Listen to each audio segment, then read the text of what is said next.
Check. We're chilling. We're good? We're live. What's going on, guys? Welcome into another edition of Boo and Tony in the Morning. If you're new here, my name's Tony Acosta. I've been in the real estate industry for over 13 years. I started as a showing agent. I owned a brokerage for many years. Now we're on the #1 team at Real Broker on planet Earth. My name is Boo Maddox. I've been in the industry 10 years at this point, which is weird to say out loud. Long time. Started off in mortgage lending, then went into resale, or well, I guess not resale. Went into new construction, home sales. I averaged 93 transactions a year while I was there, with my biggest year being 204 individual transactions. The way that I did it was I had a big focus on helping real estate agents sell more houses, and in the position I'm in now, I quit that about a year ago. I would say we're doing that hopefully at a high level. No doubt, no doubt. Let's get into this. We've got two awesome pieces of content that we're going to break down. Jordan, throw up the first one. I wanted to bring memes into this. I feel like memes are a critical part of the real estate agent culture. No doubt. So I wanted to bring some in. So it says, when approved buyers ask, what time are we going to look for houses? No. Now I think that this is a stereotype amongst agents, and it'll be interesting to see as buyers start to come back to the market quicker. Yeah. Will you see more agents forego this rule? But I would say there's a lot of agents that have this rule in place. Do No you doubt. agree with it in your business? Do you disagree with it? What's your opinion? So I think it depends a little bit on the individual. So here's what I would say. If you have a buyer that is genuinely curious, like they want to look at one property, or there's one specific that they like, then maybe it's worth considering. For example, agents on our Zillow program, in many cases, are going to show a property before the buyer goes through the pre-approval process. I think as a general rule, what you want to do as an agent is establish a process. And in that process, the pre-approval should come before the showing. In my opinion, the order should be initial contact, buyer consultation, loan pre-approval, and then showings. So try to stick to that, in my opinion, as much as possible. But these are human beings, again. So if you feel that there's somebody out there that maybe if you can show them 1 or 2 properties, then you can get them to the next step, then it might be worth considering. Yeah, so this might be the first time that we disagree. And I don't disagree all the time. But to me, there's a weird thing that's going on in the market. If you look at the reasons why people are moving now versus why they moved in 2020, they're entirely different. We've talked about this on the podcast all the time. Current dissatisfaction is the main reason that people are leaving right now. Right. They are so aware of what the market conditions are. They are so aware of what interest rates are. They are so aware of the economic loom where no one knows what's going on. So buyers, I think, are doing more research now than ever before jumping into real estate. When it was selling based on future promise, people were like, this is the cool thing to do. I'm going to go jump in and start looking at this and dipping my toe into it. Right. So I think at that point, it's super important. But right now, number one, if you don't have the business that you hope you do, maybe try to tweak this, because if you can help somebody fall in love with something, that pre-approval process gets a lot easier. And my opinion right now is that if anybody is shopping, knowing everything that's going on out there, they are a very serious buyer right now. They are a legit buyer that is absolutely interested in buying a home. And if I had to guess, they are probably within 6 months of qualifying, the majority of them that are currently shopping right now. At what point in time, though, real quick, Jordan, at what point in time are you wasting time, though? Like, where do you draw that line? Is it you've gone out 3, 4, 5 times, they're still iffy about the pre-approval, they don't want anybody to run their credit? I hear you, but at what point in time do you say, hey, you know what? This is what has to happen next. So I think part of this is going to go back to what is the lead source from this. I think it comes down to when is your buyer consultation appointment in that process. Okay. If it's a warm lead, to me, that buyer consultation is getting put on the back burner of the first showings. Within 48 hours, you want to keep momentum high. Get that done within the 48 hours, and you should absolutely be having that conversation. Now, if this is somebody that entered your ecosystem by coming in through your SOI, whether through social media or something like that, I think it's a lot easier to get that buyer consultation done ahead of time before you start showing houses, and it should absolutely be a part of every single person's buyer consultation. So maybe this comes down to, do you ever show before or after a buyer consultation is probably what this would be a better representation of. Sure.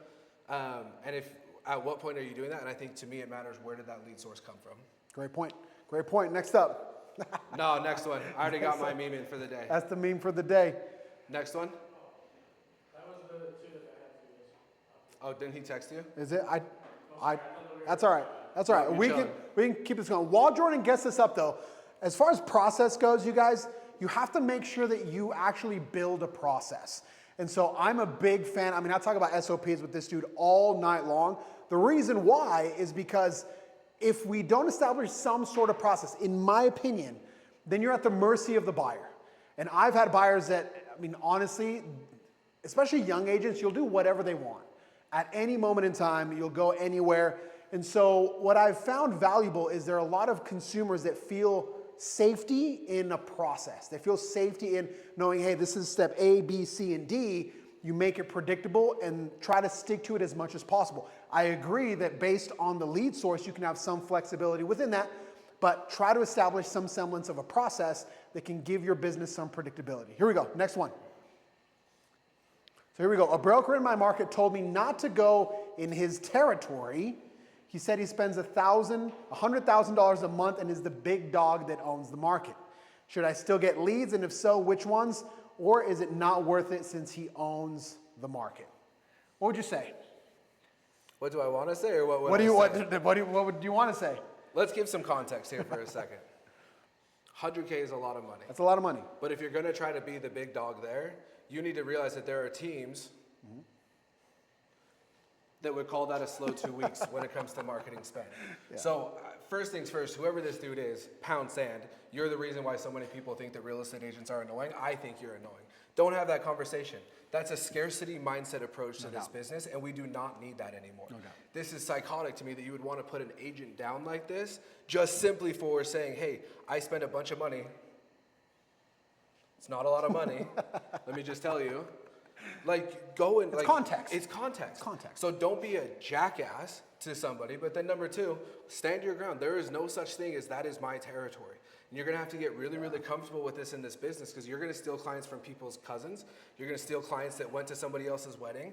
That is just going to be a portion of this. And I think if we all approach it and say, hey, I'm going to attract the people that want to work really, really well with me, and I'm okay with that, then you just understand the people that do enter your ecosystem are your people, so take care of them. 100%. And I've always been annoyed at this concept of, and it doesn't only happen in real estate, but it's really bad in real estate, of thinking that we own our past clients, or that we own a certain demographic. Well, we own them, or but we then own- what is the percentage that actually get contacted after closing? Well, I don't think we own them at all. That's the thing. That's the I think approach, but nobody is actually, like, if you look at it by the numbers, nobody's actually taking as much ownership over the correct, client as absolutely. they think that there is. But the thing is, if I sell one listing, I feel entitled to that property for the rest of my life. And that's just not the way anything works. This is a meritocracy.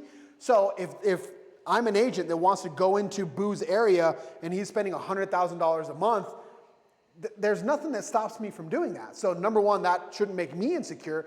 But at the same time, you don't own all the people that live in that area. They're going to be people that want to work with you, people that want to work with me. So this idea that we own people, that we own zip codes, that we own our past clients, that people owe us anything is just not true. And I think this is one of the reasons why we as agents aren't good at providing value post-closing, because we assume that it's a slam dunk that people are going to come back. And then you see statistics like 75% of consumers use a different realtor on the next transaction. Why? Because we take those people for granted. So if you help somebody buy a house and then they list with someone else, it's because you screwed it up in the meantime. That's not anybody else's fault. That's not the other agent's fault. Nobody stole anything from you. You didn't do what you were supposed to do from the time you closed that property to the time they decided to sell it. Now, having Simple. said that, let me throw out an alternative thought process. Okay. If you are a brand new agent to this business and you're trying to define what your niche is going to be, every single marketplace is going to have a handful of agents where I am giving you the friendly advice. It's better to stay out of their territory than it is to go and you're better to leave that alone and go and find something else. Not because that's their territory, but if you look at it from a path of least resistance, there are going to be other markets. Like I said, there's a handful. I would never go into Sugar House and try to compete with a Michael Perry. Not because I'm afraid of Michael Perry, but the amount of time it's going to try to take me to take a transaction from Michael Perry. If I had applied that same time in a softer market that is not dominated by an agent, you will have success a lot quicker in this. But is that the thought process that once corrupted leads to this? No, because at some point you need to understand, if you go try to keep up with Tony Acosta in Utah County with the Latino community 45 to 65, the amount of time and energy it's going to take to get a deal out of that, if you take that and apply it somewhere else, you will be so much better, because you are going to lose to those agents up until you close that skill gap, and that skill gap in those areas is even higher because of who you're competing with. But does it then occur that wherever you look, there's somebody that can make you feel that way? No. See, I think that really, if you get into it, there's 3 to 4 agents in probably every marketplace, if I had to guess, depending on the market size. So I think it depends on the market. When I talk about that number, I don't think that there are that many well-established go-to agents. I'm talking about the top 3% of transaction holders in the state. Gotcha. That's who I would try to avoid. Yeah, because then I can easily see a thought process where agents, every niche that they look to, like, oh, Susie's already doing that. Oh, James is over there. Oh, Ricky's in that city. And then all of a sudden we convince ourselves that we can't compete. So while I can see your train of thought, I'm on the other side of, go compete, brother. If you want to go fight a heavyweight and that's what you want to do and you're 160 pounds, Good luck. that's on you, homie. Good luck. Is it going to be more difficult? Yeah. Sure. But if you want to jump in that ring, go jump in that ring. You got to start somewhere. You gotta start Just understand what you're competing against. No doubt. Those people have the processes. Right. Those people have the marketing spend. They have the experience. They have the knowledge. So just understand where you got to tighten up quickly. For sure. It's a tougher game. That's our 2, right? We're out. That's our 2. We're out. See you guys tomorrow.